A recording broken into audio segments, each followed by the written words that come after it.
Rail world کے معزز دوستو، جب سے 2023 کا آغاز ہوا ہے تب سے ہر طرف ترکی خلافت اور معاہدہ لوزان کی باتیں سننے کو مل رہی ہیں، اور اب حال ہی میں ایک ایسی ویڈیو بھی سامنے آئی ہے جس نے ان دونوں ملکوں کے تعلقات کو للکار کر رکھ دیا ہے۔ آخر یہ ویڈیو کون سی ہے اور اس ویڈیو میں کیے گئے عمل کا پس منظر کیا ہے اور یہ معاہدہ لوزان کیا ہے؟ آج کی ویڈیو میں ہم یہی سب جانیں گے جو آپ کے لیے کافی فائدہ مند ثابت ہوگا، لہٰذا اس قیمتی ویڈیو کو آخر تک ضرور دیکھیے گا۔ دوستو، یہ ویڈیو کہیں اور کی نہیں بلکہ مدینہ میں واقع جبل احد کی ہے، جہاں ایک غزوہ بھی لڑا گیا تھا جس کو غزوہ احد کہا جاتا ہے۔ اس ویڈیو میں کچھ لوگوں کو دیکھا جا سکتا ہے جو اصل میں ترکی سے تعلق رکھتے ہیں۔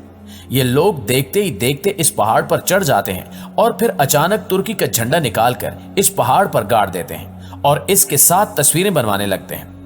وہاں پر موجود عربی لوگ ان مناظر کو دیکھ کر بڑے حیران ہوتے ہیں اور پھر ان سے الجھنے بھی لگتے ہیں اور ان ترکش لوگوں سے کہتے ہیں کہ آپ ایسا کیوں کر رہے ہیں۔ جب ان ترکیوں نے دیکھا کہ معاملات ہاتھ سے نکلتے جا رہے ہیں تو اس وقت ان کے ساتھ موجود ایک خاتون جھنڈا پکڑ کر نیچے کی جانب چل دیتی ہے، جس کے بعد معاملہ رفع دفع ہو جاتا ہے۔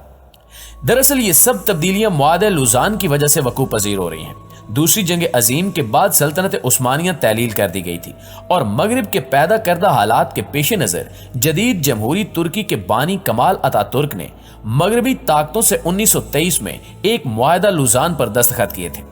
اس معاہدے کی روح سے خلافت عثمانیہ ختم کر دی گئی تھی اور ترکی نے تینوں براعظموں میں موجود خلافت کے اثاثوں اور املاک سے بھی دستبرداری اختیار کر لی تھی۔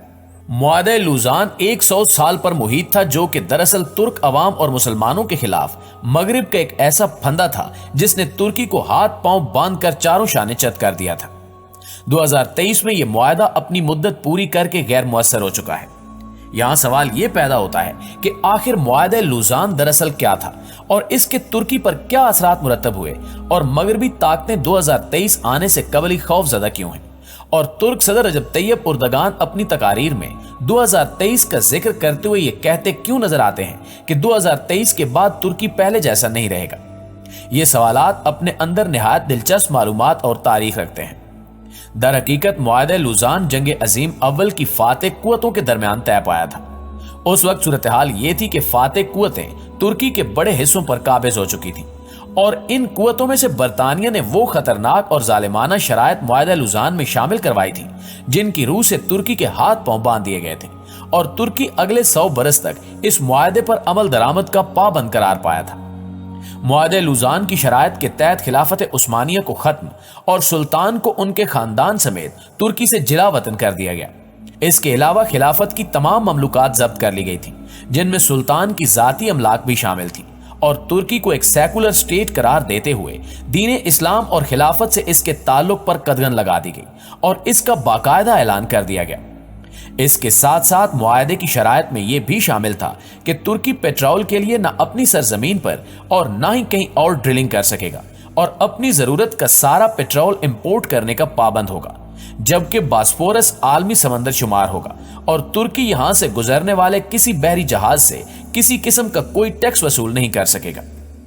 واضح ہے کہ باسفورس کی سمندری کھاڑی بحر اسود، بحر مرمرا اور بحر متوسط کا لنک ہے، اور اس کی اہمیت کا اندازہ اس بات سے لگایا جا سکتا ہے کہ یہ عالمی تجارت میں ریڑھ کی ہڈی حیثیت رکھنے والی نہر سوئز کے ہم پلہ قرار دی جاتی ہے۔ ترک صدر رجب طیب اردگان ایک سے زیادہ بار واضح کر چکے ہیں کہ 2023 کے بعد ترکی وہ ترکی نہیں رہے گا جسے یورپ کا مرد بیمار کہا جاتا تھا، بلکہ ہم اپنی زمین سے پیٹرول بھی نکالیں گے اور ایک نئی نہر بھی کھودیں گے جو بحر اسود اور مرمرا کو باہم ملا کر مربوط کر دے گی، اور اس کے بعد ترکی یہاں سے گزرنے والے ہر بحری جہاز سے ٹیکس وصول کرے گا۔ اس صورتحال سے ساری کہانی واضح ہو جاتی ہے کہ مغرب کیوں ترک صدر رجب طیب اردگان کا اتنا سخت دشمن بنا ہوا ہے، جبکہ ترکی میں ہونے والے حالیہ ریفرنڈم میں صدارتی نظام کے لیے طیب اردگان نے کیوں کوشش کی۔ یقیناً طیب اردگان ترکی کے لیے ایک پاورفل منتظم اور صدر چاہتے ہیں، کیونکہ وہ جانتے ہیں کہ 2023 میں معاہدہ لوزان غیر مؤثر ہو جانے کے بعد ترکی میں امریکی طرز پر صدارتی اختیارات سے لیس ترک فوج کا کمانڈر ان چیف اور قوم کا اعتماد رکھنے والا صدر ہونا چاہیے، جو ترک قوم کو اس کا آبرومندانہ مقام دلا سکے اور امت مسلمہ کو فعال اور دیگر اقوام کے مقابل لانے کے لیے اپنا کردار ادا کر سکے، جو عالمی طاقتوں کی آنکھوں میں آنکھیں ڈال کر بات کرنے کی ہمت اور جرأت رکھتا ہو۔